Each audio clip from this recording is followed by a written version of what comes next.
What up, YouTube? Now, like the self-determination. Back at you guys with some more boxing. Just wanted to review some of the upcoming fights in June and July. While I'm on PBC. Um, Brandon Rios and Aaron Herrera. That's a fight that's coming up. Um, I haven't seen much of Aaron Herrera. I'm not gonna lie. And Brandon Rios, I haven't seen him fight since the Manny Pacquiao loss. Apparently, Brandon Rios has a newfound appreciation for his career as a boxer, and he's taking it a lot more seriously, which I hope so. I hope he is taking it more seriously because you just should. But anyway, I have no idea how this fight is going to turn out. I haven't seen Brandon Rios fight in quite some time. I don't know if he's added anything new to his repertoire at all. Like I said, Aaron Herrera, I haven't seen much of him, so I will watch some film on him to familiarize myself with him. Um, I know some of you guys are like, well, you don't know what Aaron Herrera is? I don't get a chance to watch every fighter. You know what I'm saying? I don't get a chance to watch every single fight. You know what I'm saying? So it happens sometimes. But anyway, I don't know. I don't know how this fight is gonna look, but I'm gonna watch some film on Aaron Herrera, and I don't know. Maybe I'll do an update on that. But by June 11th, which is that this weekend? Yeah, that's this weekend. Maybe I won't do a breakdown on that fight. I don't know. Robert Easter and Shafikov. Now I haven't done a team about billions video in a while, and since we have more than one person on team about billions fighting, having an upcoming fight, maybe I will do a team about billions video. Robert Easter Jr. and Dennis Shafikov. This is going to be a good fight. Dennis Shafikov is definitely a crafty vet, southpaw. This is going to be a good test for Robert Easter Jr., even though I believe he's the goods. But will he prevail? Another fight two other fighters I got to watch some more film on, so I can have a more contemporary idea of how to hold these two in contrast with each other. So yeah, we'll probably touch on this one a little bit later as well. But I just wanted to give you guys an update on some of these upcoming fights, like this one for real. This one here, Omar Figueroa and Robert Guerrero. Now, I've heard about this fight already. So coming on PBC, as you can see, up in the left corner, and at the top in the URL portion that I'm on PBC's website. Now I haven't seen Omar Figueroa fight in a long time, and he's making the jump up to 147 to fight Robert Guerrero. Now, just because I haven't seen him fight doesn't mean that he has not fought in a long time. I just haven't seen Omar Figueroa fight in a while. I don't know where he's been, and if he had been fighting, he hasn't been fighting anybody of any note because I haven't seen anybody talk about it or haven't seen. This dude's been MIA for quite some time. Robert Guerrero. Robert Guerrero is up there in age now. I don't know how much he has left. I don't know if he is going to. I don't know if Robert Guerrero could still be a contender at 147. Now, according to his father, Ruben Guerrero, he's been training with a different trainer to get back to his boxing roots, which is kind of ironic coming from Ruben Guerrero, being as though he calls guys who are boxer punchers runners. But that's neither here nor there.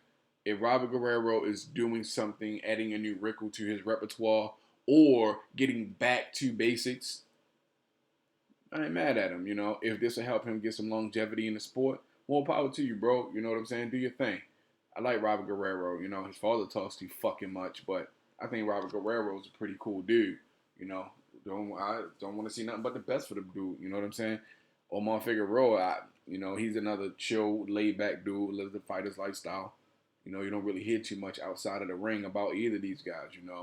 They don't make spectacles of themselves. You know what I'm saying? But Omar Figueroa has a fan friendly, crowd pleasing style, being as though he's a come forward fighter. Who will maul the hell out of you, and he has a high knockout percentage as well. So, but that's at 135. Is that going to carry over to 147? Because and again, this long layoff that I'm being assuming that Omar Figueroa has had, he has been working on transitioning up in weight while at the same time working on a different or adding new things to his fighting style. because I honestly feel as though at 147, Omar Figueroa should not, be the bull to some of these bigger guys, Matador. You know what I'm saying? Charging in, coming in with the over aggression, because Omar Figueroa is there to be hit. He gets hit a lot. Like, you guys think Errol Spence gets hit a lot. Errol Spence doesn't get hit as much as people think he does. He got hit a lot by Kell Brook, but it's a fucking fight. Errol Spence is a aggressive offensive fighter. You know what I'm saying? Defense comes second for him for the most part. In fact, I would say his defense and offense are kind of neck and neck. Kind of interchangeable between first and second, kind of sort of. He doesn't get as much people think he does, but Kell Brook is a different story. But I'm digressing. This isn't about either one of those guys right now, so scratch that. I'm curious to see how Omar Figueroa is going to look, and I think Robert Guerrero is a good test for that. Because Robert Guerrero he's lost. He has a few losses on his record, but 5 losses to me in boxing, in any combat sport, that is not a lot. This dude has close to 40 fights. You know what I'm saying? This dude has close to 40 fights as a pro. 5 losses, man. 5 losses don't mean shit to me. You know what I'm saying? But he's up there in age, and if he had 5 losses, he was 24. It'd be like, man, he can still do something with himself, but he has 5 losses and he's 34. He's getting close to retiring or retirement age. At least he should be. But anyway, I don't know how this fight's going to turn out. I think this is a good measuring stick for Omar Figueroa to gauge how he could possibly look at welterweight, depending on how he beats Robert Guerrero. If he does in fact beat him, I guess should determine how he might look against some of these other guys in welterweight. This is a completely different animal than 135. And I don't think he's going to be able to bully these guys at 147 the way he was at 135. Omar Figueroa has been dropped at 135. And with his style come forward, lack of defense style, that's more than likely going to be the case at 147 unless he's done something different. But again, I think it's a good fight. I've been looking forward to an Omar Figueroa fight for a minute. I just been very curious as to the way he's gone, but he's back now, so that's what's up. Now, for a highly anticipated fight, is it fair to say that this is one of the most highly anticipated fights of the year? Mikey Garcia and Adrian Broner?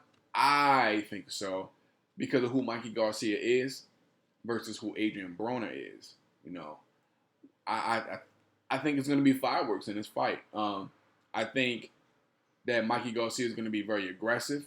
He's going to have to work behind his defense and his jab in order to make any headway with Adrian Broner at all. Adrian Broner's speed and his reaction time and his timing, they are top notch. His speed, he has awesome hand speed, timing. You understand what I'm saying? Punch placement. Adrian Broner has hands. He can throw those hammers. But he's flat-footed. You know what I'm saying? He's very flat-footed. He doesn't use his agility in his footwork. You know what I'm saying? To really help him out in the ring a lot. He has a lot of flaws so far as his boxing acumen is concerned, or his skill set is concerned. Although he has a very high skill set. From what I see from Adrian Broner, he only focuses on the things that he already does well, as opposed to focusing on the things when he's in training camp that he doesn't do well, so to improve on those things in his next fight. Constantly chipping away at this stuff so that he uses his leg work more, instead of, doing a half-ass Philly shell that he does and backing straight up. He can actually utilize some head work, some foot movement to actually avoid more punches and let his hands go. Work behind the jab and let your hands go. But anyway, Mikey Garcia. If Adrian Broner is going to be classic AB, Mikey Garcia wins on points. He outpoints Adrian Broner and gets a split decision win at the end of the fight in 12 rounds. That's just how I see it happening. Because Adrian Broner, I have no reason to believe that he can make 140 because everything he's done in his last 3 fights at 140, he hasn't made 140. The dude is completely undisciplined. And that could play into Mikey Garcia's hands. Adrian Broner's lack of discipline You know what I'm saying? It could be the biggest gift that Mikey Garcia has. Constantly fluctuating in weight. You know what I'm saying? Adrian Broner's 27. You're getting up there in age. Your metabolism is going to start changing. It's going to be harder and harder for you to be in the off season, balloon up, and then cut back down. It's gonna get harder and harder. And I think it is already getting harder and harder for him, being as though he moved up to 147 and then had to jump back down to 140 and then try. You know, he's not making the weight at 140. It's already getting harder. His lack of discipline and the fact that he's getting up there in age, all of those are playing factors and all of that. And these could be things that Mikey Garcia could capitalize on. Who do I think has the mental edge? I think Mikey Garcia has the mental edge because he's focused. You know, he's more tuned in. Adrian Broner is following the script. You know, with the flamboyant attitude and the trash talking, which sells fights.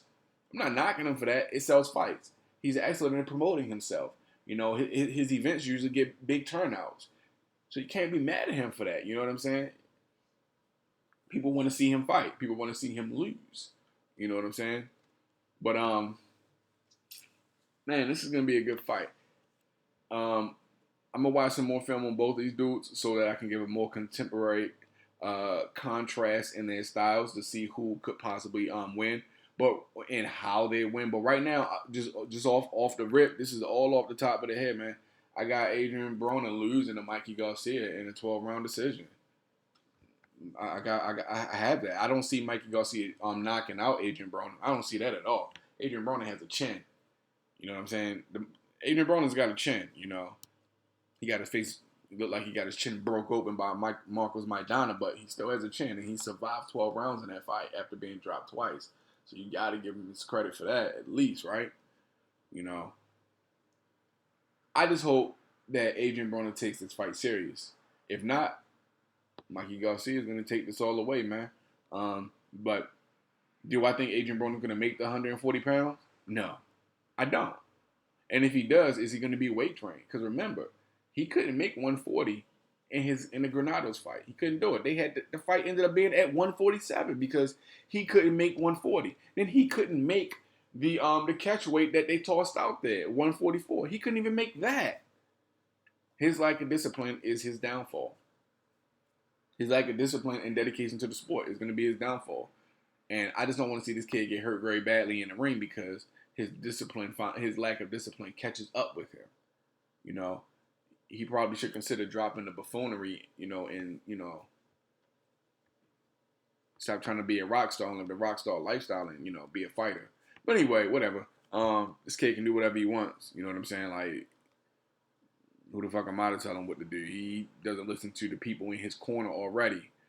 But whatever. Anyway, it's going to be a good fight. I wish both of these dudes the best in this fight. I hope nobody gets seriously injured. But I got Mikey Garcia beating Adrian Broner on points.